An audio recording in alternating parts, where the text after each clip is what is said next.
Donc là, évidemment, ça nous oriente sur un autre sujet qu'on ne va pas approfondir ici, qui est le sujet de l'excuse pour cause d'ignorance, hein. Est-il possible d'excuser un individu à cause de son ignorance en toutes circonstances? L'ignorance est-elle une excuse valable pour tous les points de la religion? Et la réponse est non, évidemment. Mais nous n'allons pas nous étaler trop profondément sur le sujet. Donc nous retiendrons ici que tu as le devoir d'excommunier celui qui sombre dans l'idolâtrie majeure, dans la mécréance majeure. Et ça ne s'applique pas seulement à ceux qui n'ont jamais adhéré à l'islam, hein, comme les juifs et les chrétiens. Nous savons qu'Allah Azzawajal, textuellement, hein, déclare la mécréance des juifs et des chrétiens dans son livre, et que c'est un devoir pour le musulman de croire qu'effectivement le christianisme et le judaïsme sont des formes de mécréance majeure. Comme il le dit à propos des chrétiens en particulier, لقد كفر الذين قالوا إن الله ثالث ثلاثة. Ils ont mécru, certes, ceux qui disent Allah est le troisième de trois, allusion au dogme de la Trinité. لقد كفر الذين قالوا إن الله هو المسيح ابن مريم. Ils ont mécru, certes, ceux qui disent Allah c'est le Messie, fils de Marie. Donc l'amalgame entre le prophète et Allah, l'amalgame entre l'envoyé et Allah subhanahu wa ta'ala. Ça, c'est des mécréances que tout le monde connaît. Et ça ne s'arrête pas là. Il y a une autre forme de mécréance que l'on peut désigner par le terme d'apostasie. C'est quelqu'un qui prétend adhérer à l'islam alors qu'il n'a pas concrétisé le pur monothéisme, ou qui, après l'avoir concrétisé, pose un acte, un annulatif de l'islam qui le pousse vers la sortie, hein, qui fait en sorte qu'il sorte de l'islam. C'est à ça dont il fait allusion ici, puisqu'il dit فَقَدْ وَجَبَ عَلَيْكَ أَن تُخْرِجَهُ مِنَ الْإِسْلَامِ. Al-Barbahari dit clairement وَجَبَ عَلَيْكَ أَن تُخْرِجَهُ مِنَ الْإِسْلَامِ. Tu as le devoir de l'exclure de l'islam. C'est donc qu'il avait adhéré à l'islam préalablement. يقول دليل على أن هذا في المرتد وهو الذي كفر بعد إسلامه بارتكابه هذه النواقض. وهذا رد على المرجئة الذين يصرفون ألفاظ الكتاب والسنة وكلام العلماء إلى الكفار الأصليين دون المرتدين بارتكاب النواقض. Al-Barbahari dit tu as le devoir de l'exclure de l'islam. C'est la preuve qu'il veut parler de l'apostat, hein. Il s'agit de celui qui mécroit après avoir adhéré à l'islam, et ce en commettant un annulatif nawaqid. C'est là aussi une réplique aux attentistes qui détournent les mots du livre d'Allah, de la tradition prophétique et le discours des ulama, hein, et font en sorte que ces versets, ces hadiths, ne s'appliquent qu'aux mécréances de base, juifs, chrétiens et autres, au détriment des apostats, hein, au détriment de ceux qui ont adhéré à l'islam et qui ensuite sombrent dans les annulatifs de l'islam. C'est faux, c'est faux. Il y a par exemple cette fameuse règle qui dit Man lam yukaffiril kafir fahuwa kafir. Celui qui ne taxe pas d'infidélité l'infidèle devient lui-même un infidèle. C'est une règle très connue. Et certains contemporains voudraient faire croire que cette règle ne s'applique qu'à celui qui ne taxe pas d'infidélité le mécréance de base, à savoir qui n'a jamais adhéré à l'islam, qui ne lance pas l'anathème sur le juif, le chrétien, le bouddhiste et autres. Mais c'est faux, parce que si on retourne au livre de la Aqidah, de la doctrine, les plus anciens, hein, dans lesquels on regroupe les propos des anciens de la communauté, de nos pieux prédécesseurs, alors on trouvera qu'ils appliquaient cette règle par exemple à celui qui disait le Coran est créé, hein, Al-Qur'an makhlouq. Il disait man lam yukaffir al-qa'ili bi khaliq al-Qur'an fahuwa kafir. Celui qui ne lance pas l'anathème sur celui qui dit le Coran est créé devient lui-même un infidèle, un mécréant. Donc on parle bien ici de quelqu'un qui avait adhéré à l'islam. Donc ça n'est pas restreint encore une fois aux mécréances de base. Et l'imam al-Barbahari nous dit bien, tu as le devoir de l'exclure de l'islam. On parle ici des apostats. يستفاد أيضا من كلام البربهاري رحمه الله تعالى عدم اشتراط البيان قبل التكفير بل هذه المسائل يكفر صاحبها بمجرد فعلها لأنها ظاهرة جلية وهذا معتقد أهل السنة في هذا الباب.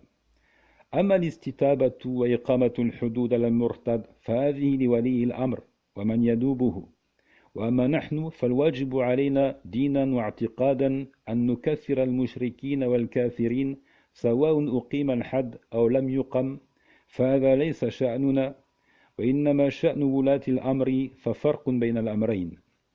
On retient encore du discours d'Al-Barbahari, qu'Allah lui soit clément, qu'il n'y a pas lieu de faire l'exposé avant l'excommunication. Il n'y a pas lieu de faire de l'exposé, al-bayan, une condition à l'excommunication. Ce sont plutôt des points d'une grande clarté. Et l'auteur de ces actes mécroit dès l'instant où il les pose, car ils sont manifestes. C'est ce qui constitue la doctrine traditionnaliste pour ce chapitre. Donc les traditionnalistes, ils font la part des choses entre les points évidents de la religion, comme je l'ai dit plus haut, et les points subtils, qui eux nécessitent effectivement une confrontation, qui nécessite d'édifier le concerné avant d'oser prononcer l'excommunication, parce que dans ce domaine-là, effectivement, on peut trouver des excuses à l'individu, que ce soit de l'ordre de l'ignorance, que ce soit de l'ordre de l'interprétation erronée, par exemple. Donc, il faut faire la part des choses entre les deux, et les érudits ont fait ce partage. Ils disent, pour ce qui est des points évidents, al-masail al-zahira, al-bayina, al-jaliya, pour ce qui est des points manifestes de la religion, il n'y a pas lieu de faire de l'exposé ou bien iqamatul hujja, de l'édification, une condition à l'excommunication, mais plutôt la personne mécroit dès l'instant où elle pose l'acte, parce que c'est encore une fois une question manifeste, un point évident de l'islam. Quant à la demande de repentir, quant à l'application de la peine sur l'apostat, nous savons que dans l'islam, la peine requise contre un apostat, c'est la peine capitale. En raison de la parole du messager, à lui le salut et la paix, man baddala dinahu faqtulu, celui qui échange sa religion, alors tuez-le. Mais il dit, et c'est très important de le souligner, ça c'est le travail du dirigeant, ou de ceux à qui la tâche a été confiée par le dirigeant en place. Donc notre devoir à nous, simples dévots, simples musulmans, consiste à lancer l'anathème contre les idolâtres et les mécréants, mais qu'ils soient ou pas soumis à la peine prescrite, ne nous regarde pas. Ça, c'est une autre étape. C'est l'étape du jugement. Il faut passer devant un juge, devant un tribunal, être jugé islamiquement, pour qu'ensuite la sentence soit prononcée et appliquée par l'autorité. Donc ce n'est pas de notre, ce n'est pas de notre registre à nous. Donc, je répète, notre devoir à nous consiste à lancer l'anathème contre les idolâtres et les mécréants, qu'ils soient ou pas soumis à la peine prescrite, car cela ne nous regarde pas, et c'est la responsabilité de l'autorité en place. Il faut donc faire la différence entre les deux.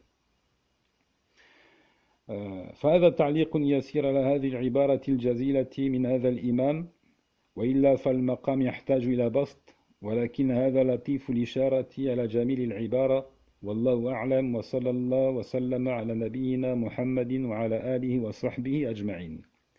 Voici donc un bref commentaire de cette noble doctrine formulée par l'imam al-Barbahari. Ça mériterait plus amples explications, mais ce ne sont que quelques ajouts bénéfiques à cette belle phrase.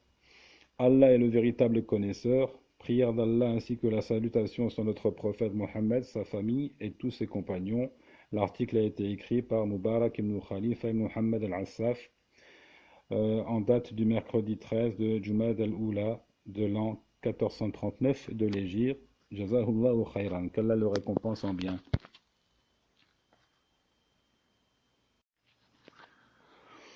Et pour conclure, donc, je vais ajouter ces quelques points qui n'ont pas été prononcés par le commentateur ici, mais qui me semblent importants.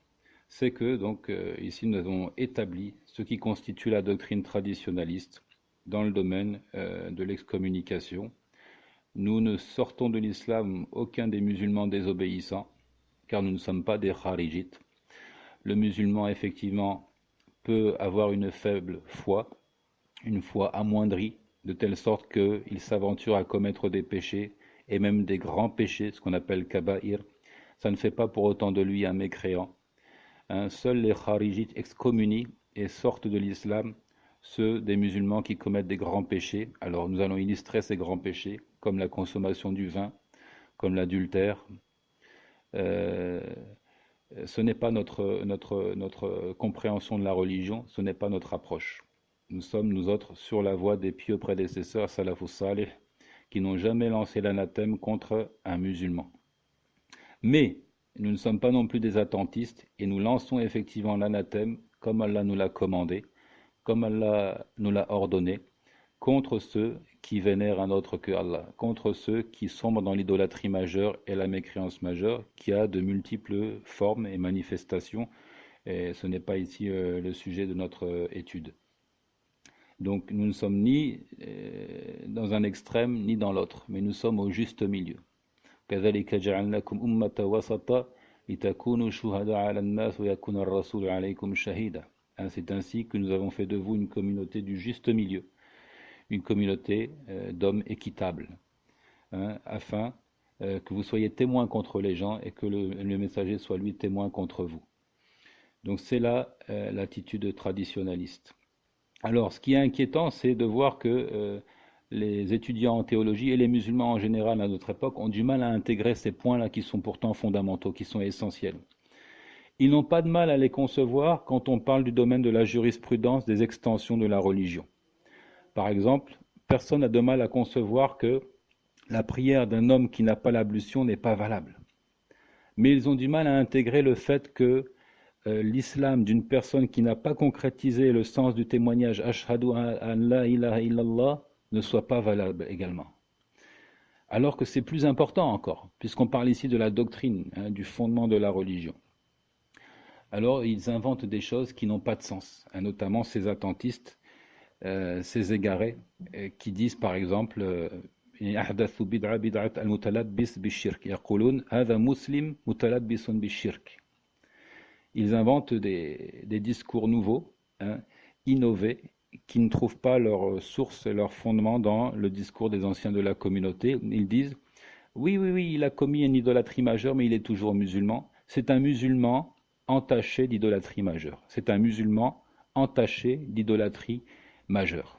Alors que si on renvoyait cela, on faisait une analogie, une comparaison avec le domaine de la jurisprudence, il n'aurait pas de mal à accepter le fait que ce soit inconcevable, impossible, lorsqu'on dit par exemple, رجل ذهب يتغوط ثم رجع هل يمكن أن نقول أنه متوضي لأنه يجهل أن التغوط ينقض الوضوء؟ يعني مستحيل تقول هذا متوضي متلبس بالحدث. لا يوجد في الفقه، فكيف يوجد في العقيدة؟ C'est très inconcevable de dire il est parti faire ses besoins, il est parti accomplir ses besoins, mais il a toujours l'ablution. C'est quelqu'un qui a toujours l'ablution. Pourquoi? Parce qu'il ignore le fait que cela annule l'ablution. Et sa prière est valable, est acceptée, puisqu'il a toujours l'ablution. Non, personne ne dira cela dans le domaine de la jurisprudence. On sait tous que dès l'instant où l'individu laisse s'échapper un gaz ou urine ou plus encore, son ablution est rendue nulle, elle est annulée. Il n'a plus l'ablution. Comment se peut-il qu'il ait l'ablution? Et dira-t-on que c'est un homme en état de pureté rituelle, mais entaché de certaines formes d'impureté, comme le fait d'avoir uriné et autres? Non, dès l'instant où il a uriné, il n'a plus la pureté rituelle. De la même façon, dès l'instant où il a commis l'idolâtrie majeure, la mécréance majeure, il n'est plus soumis à son Seigneur, il n'est plus musulman. Wallahu ta'ala a'lam.